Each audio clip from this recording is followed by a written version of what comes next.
అధ్యక్ష. ఇప్పటి వరకు ముఖ్యమంత్రులుగా 5 సంవత్సరాలు అవకాశం ఇస్తే రాష్ట్రానికి ఏదో మంచి చేసిన వాళ్ళనే చూసాం అధ్యక్ష. అయితే 2019-24 రాష్ట్రానికి కరోనా వైరస్ కన్నా భయంకరమైన వైసీపీ వైరస్ పట్టుకుంది అధ్యక్ష. 5 సంవత్సరాల అసమర్థ అవినీతి అరాచక పాలనలో ముఖ్యంగా ఇచ్చిన హామీలు కల్తీ, చెప్పిన మాటలు కల్తీ, మద్యం కల్తీ, బియ్యం కల్తీ చేసి ప్రజల ప్రాణాలతో ఆడుకున్నారు అధ్యక్ష. ఇవన్నీ ఒక ఎత్తైతే అఖిలాండ కోటి బ్రహ్మాండ నాయకుడైన వెంకటేశ్వర స్వామి పట్ల ఈరోజు ప్రపంచవ్యాప్తంగా ఉన్న హిందువులే కాదు అధ్యక్ష, ఆయన మీద నమ్మకంతో డిక్లరేషన్ ఇచ్చి మరీ వచ్చిన అనేక మంది భక్తుల మనోభావాలతో వాళ్ళ నమ్మకంతో ఆడుకున్నారు అధ్యక్ష. ఇక తిరుమల మీద హిందుత్వం మీద జరిగిన కుట్ర ఇప్పుడుది కాదు అధ్యక్ష. ఆయన తండ్రి హయాంలో తిరుమలను 2 గంటలుగా చేసే కుట్రతో మొదలైంది అధ్యక్ష. ఆయన అక్కడితో ఆగితే జగన్మోహన్ రెడ్డి గారు 5 సంవత్సరాలు పూర్తిగా హిందుత్వం మీద తిరుమల కొండ మీద కుట్రలు చేస్తున్నారని ఉన్నారు అధ్యక్ష. అంటే అధికారంలో రావడానికి దేవుణ్ణి కూడా ఎలా వాడుకున్నారో దానికి ఒక ఉదాహరణ పింక్ డైమండ్ అధ్యక్ష.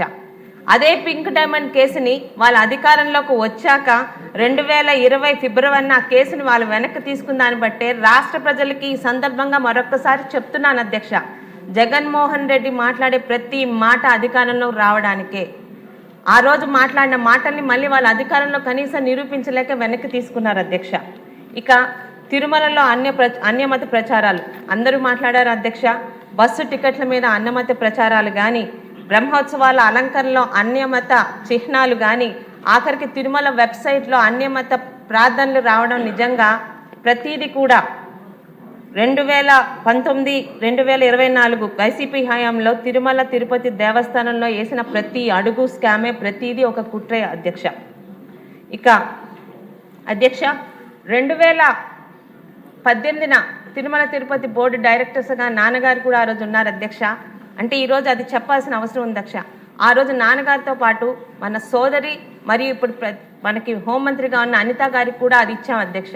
తను ఏదో ఒక ఇంటర్వ్యూలో నా హ్యాండ్ బ్యాగ్లో భగవద్గీతతో పాటు ఖురాను, బైబిల్ కూడా ఉంటుందని ఒక మాటని తీసుకొని అప్పటి ప్రతిపక్షమైన వైసీపీ పార్టీ వాళ్ళు చేసిన రాద్ధాంతం మనందరికీ తెలిసిందే అధ్యక్ష.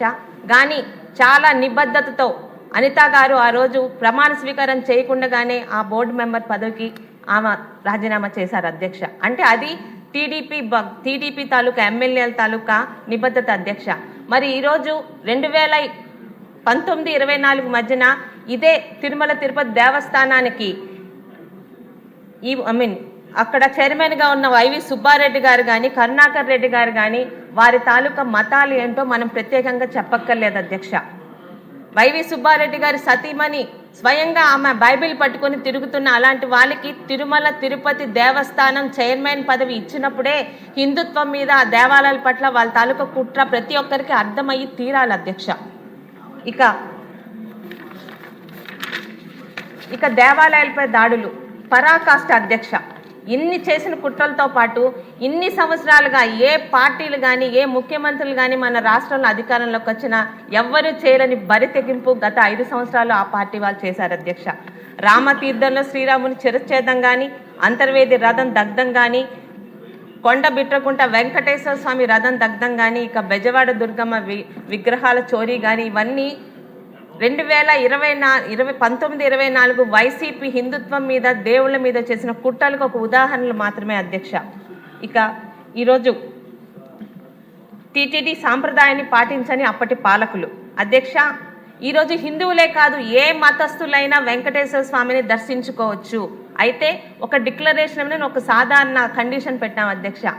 అప్పటి అబ్దుల్ కలాం గారు కానీ, మరి మన ఉప ముఖ్యమంత్రి గారైన పవన్ కళ్యాణ్ గారి సతీమణి కూడా ఈరోజు ఆ డిక్లరేషన్ మీద గౌరవంతో సంతకం పెట్టి మరి అక్కడ వాళ్ళు దర్శనం చేసుకున్నారు అధ్యక్ష. మరి గత పాలకులు ఎలాంటి చర్యలు చేశారో మీకు తెలుసారు అధ్యక్ష. డిక్లరేషన్ మీద సంతకం చేయకుండా, అలాగే సతీ సమేతంగా పట్టు వస్త్రాలు సమర్పణ చేయకుండా మనందరం శ్రీవారి ప్రసాదాన్ని నోటితో తింటాం అధ్యక్ష, ఎవరైనా ఏ హిందువులైనా. మరి కొత్తగా ప్రసాదం అంటే ముక్కుతో వాసన చూసి దాన్నే తినడం అన్నట్టు ఒక కొత్త ప్రచారాన్ని, కొత్త సాంప్రదాయాన్ని అప్పటి పాలకులు తీసుకొచ్చారు అధ్యక్ష, మనందరం కళ్ళతో కూడా చూసాం. అలాగే